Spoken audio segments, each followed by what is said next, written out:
عاوزين نكتر الاشتراكات ونوصل 200 مشترك في اقرب وقت. المهم النهارده هنكلمكم عن اهم اسباب خساره الاهلي قدام الهلال السوداني.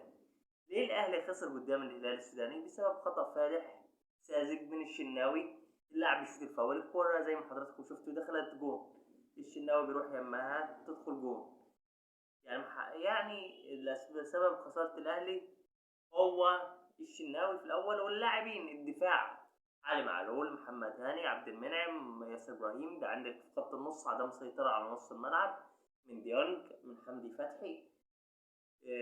في طبعا طاهر، محمد طاهر وبيرسي تاو ادائهم كان زفت طبعا.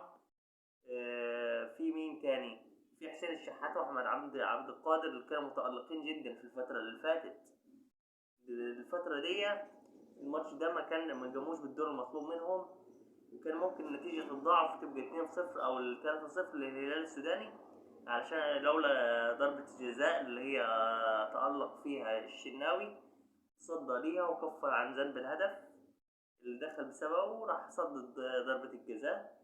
كانت النتيجة ممكن تبقى 2 و3-0، لكن الحمد لله على كده ان النتيجة 1-0. بس كده الأهلي صعب انه يكمل في دوري أبطال أفريقيا، عشان صن داونز والهلال السوداني والقطن الكاميروني منافسين شرسين جدا للاهلي.